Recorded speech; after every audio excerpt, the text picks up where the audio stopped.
পার্বত্য চট্টগ্রামে অন্যান্য অর্থকরী ফসলের মতো বাণিজ্যিকভাবে চাষাবাদ হচ্ছে ফুল চাষ।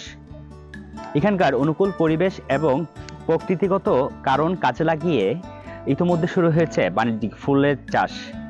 এমনই এক উদ্যোগ দেখতে এসেছি আমরা আজকে খাগড়াছড়ি জেলার মহালছড়ি উপজেলার মুরাপাড়া নামক এলাকায় একটি পরিত্যক্ত ইটভাটার 2 একর জায়গায় 2 বছর আগে থেকে শুরু করেন এই উদ্যোগ।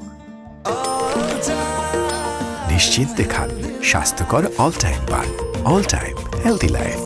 শুরুতে 2 শতাধিক প্রজাতির ফুল, দেশি বিদেশি ফুল নিয়ে এই উদ্যোগ শুরু হলো। এখন সেটি কিন্তু অনেক বড় পরিসরে হচ্ছে এবং শীত মৌসুমে নানা দেশি বিদেশি প্রজাতির ফুল ফুটতে শুরু করার পর থেকেই এখানে দর্শনার্থীদের মিলন মেলা বসে প্রতিদিন বিকেল থেকে।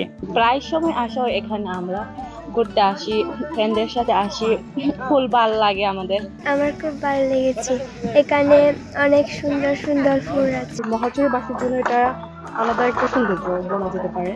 তো যারা দূর দূরান্ত যেতে পারে না, তারা এখানে এসে কোনো সৌন্দর্যতা উপভোগ করতে পারে। এই মহালছড়ি বাজার থেকে আছে অবশ্যই এই প্রথমে আসলাম এবং আসার পর দেখছি পরিবেশটা খুব সুন্দর, ফুল ছিল এবং ভালো একটা পরিবেশ। ফুলের প্রতি অপরিচিত যারা, তারা ফুলের সাথে পরিচিত হতে পারছে। নাম না জানা অনেক ফুল রয়েছে এখানে।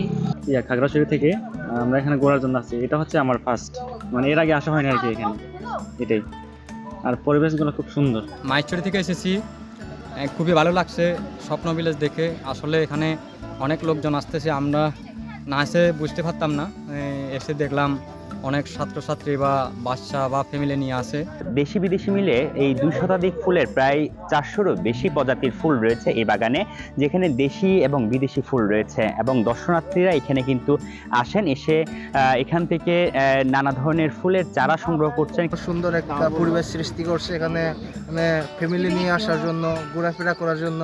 এমনকি আপনারা চাইলে এখান থেকে ফুলের চারা কিংবা ফলের চারা, বিভিন্ন ধরনের চারা আপনারা এখান থেকে সংগ্রহ করতে পারবেন। ঘুরতে যে ওই যে ফুলের চারা একটু চয়েস হয়েছে, তো এই জন্য নেওয়ার জন্য আমি একটু চাচ্ছি আর কি, যদি প্রাইসটা বলে নিয়ে যাবো। এই উদ্যোক্তা অনেক ধন্যবাদ জানাই, কারণ এখানে এসে আশেপাশে যে বাচ্চাগুলো এসে এখানে ওই যে মন ভরেই ফুল দেখতে পাচ্ছে। ফুল তো মাঝে মাঝে নিয়ে যায় কিনা, চারাগুলো মানে বাড়ির আশেপাশে থাকে, লাগায় এগুলোই টবের মধ্যে আর কি। কেউ যদি বাণিজ্যিকভাবে ফুল চাষ করতে চান কিংবা ফুলের চারা কিংবা অন্যান্য কোনো সুবিধা নিতে চান, তাকেই যদি বলা হয় তবে তিনি সেটি দেওয়ার জন্য কিন্তু প্রস্তুত রয়েছেন। অর্থাৎ বেকার কিংবা যারা উদ্যোক্তা হতে চান ফুল কেন্দ্রিক, ফুলের চাষাবাদ কেন্দ্রিক, তাদের জন্য সহযোগিতা করতে চান তিনি। প্রায় 400 আইটেমের উপরে আমার ফুল রয়েছে। তার মধ্যে আমাদের উল্লেখযোগ্য গ্লাডিওলাস, চন্দ্রমল্লিকা, জারবেরা, লুপিং স্টার, হলিহক সহ বিভিন্ন নাম না জানা, আমরা সচরাচর যে সকল নামগুলো জানি না, এই ধরনের ফুলগুলো রয়েছে। আমি পরীক্ষামূলকভাবে যখন চাষ করি গত 24 সালে, তখন দেখি যে ব্যাপক ফুল হয় এবং আপনারা দেখছেন যে এটা হচ্ছে দেশি একটা কসমস, এটাও কিন্তু প্রচুর ফুল হচ্ছে। তো আমি দেখলাম যে আমরা যে ফুল গাছটি লাগাচ্ছি এখানে ফুলটা খুব ভালো হচ্ছে। তো চেষ্টা করছি যে আমাদের এখানে যে পরীক্ষামূলকভাবে যে ফুলগুলো লাগানো হয়েছে, এগুলো যদি আমরা বাণিজ্যিকভাবে আমাদের এখানের যে আবহাওয়াটা ফুল চাষের জন্য উপযোগী, আর পার্শ্ববর্তী যে সকল জমিগুলো রয়েছে সেগুলোতে যদি আমরা এই ফুলগুলো চাষাবাদ করতে পারি, সেক্ষেত্রে পার্বত্য চট্টগ্রামের পাশাপাশি চট্টগ্রাম এবং দেশের বিভিন্ন জায়গায় যে ফুলের চাহিদাটা রয়েছে সেটা আমরা পূরণ করতে পারবো। এখানকার অনুকূল আবহাওয়া কাজে লাগিয়ে বেকার যুবকরাও হয়ে উঠতে পারেন সফল ফুলের বাগানি কিংবা উদ্যোক্তা। এই জন্য সংশ্লিষ্ট বিভাগ কিংবা কর্তৃপক্ষ আরও বেশি আন্তরিক হবেন এই প্রত্যাশা করেন এখানকার স্বপ্নবাজ যুবকরা। আজ এই পর্যন্তই। আগামী পর্বে নতুন কোনো গল্প নিয়ে দেখা হবে আবারও।